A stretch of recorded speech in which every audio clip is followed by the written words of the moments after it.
Kisah nyata sosok misterius di pusat perbelanjaan modern di daerah Bandung. Narasumber disamarkan, kita sebut saja Ibing. Ibing berusia 17 tahun pada saat ia bekerja di sebuah perbelanjaan modern di daerah Bandung.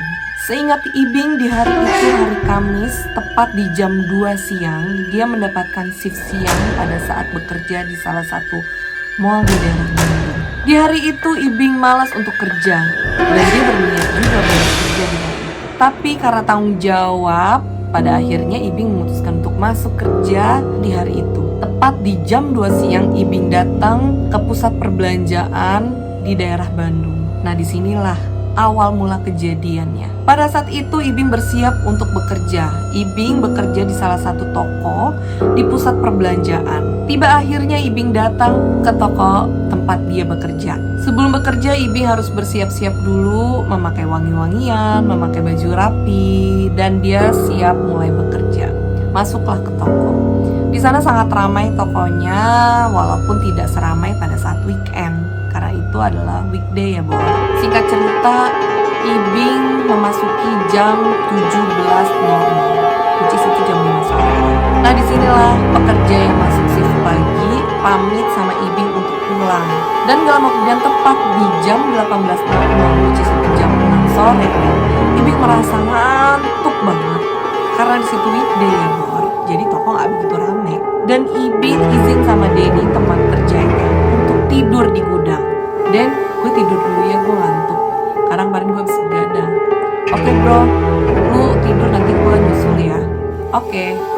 Ibing akhirnya masuk ke gudang dan tidur di sela-sela rak, di mana rak itu berisikan barang-barang toko yang akan dijual. Ibing tidur di sela-sela raknya dan Ibing tidur terlelap.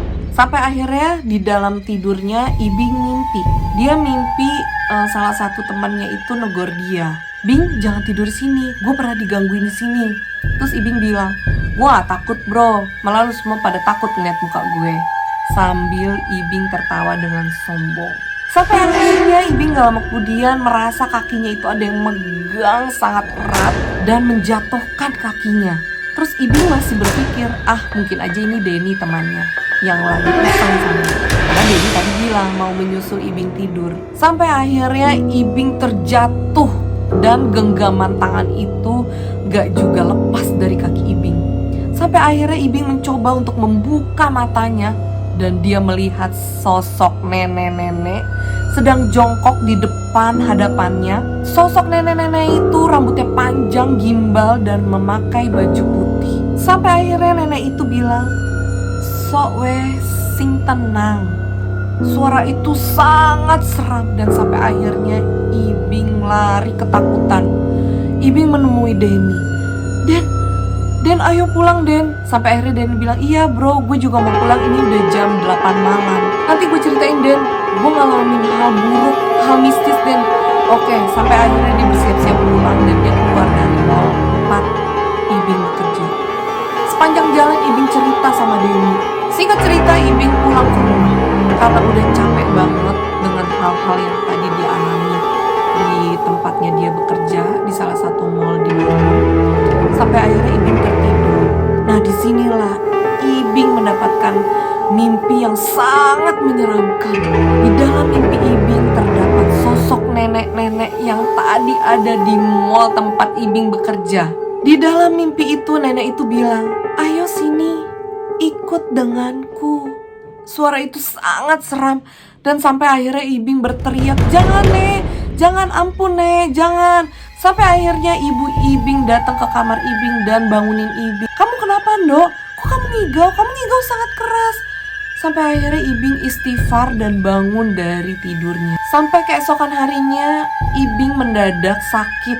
Badannya panas, badannya semua sakit bor, terutama di daerah punggungnya. Nah, sampai akhirnya ada yang datang ke rumah Ibing. Punten, permisi." Nah, saat itu Ibing yang sedang menonton TV langsung menemui orang yang menyapa rumahnya. Ternyata itu Pak RT. Dan Pak RT bilang, "Loh, kamu gak kerja, Bing?" "Enggak Pak, saya lagi sakit." Lalu Pak RT bilang, "Kamu kemarin tidur di gudang ya?" "Loh, kok Pak RT tahu saya tidur di gudang? Iya, itu nenek-nenek yang ada di punggung kamu yang nyampein ke Pak RT bahwa kamu kemarin tidur di gudang. Seketika Ibing kaget, Bor. Ibing mikir, hah, nenek-nenek di punggung? Pak, tolong Pak, bantuin saya untuk ngilangin nenek-nenek ini. Sampai akhirnya Pak RT bilang, ya udah nak, kamu datang aja nanti malam ke rumah Pak RT.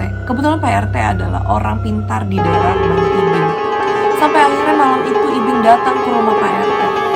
Dan Pak RT sudah siap dengan peralatan tempurnya untuk menyembuhkan si Ibing ini.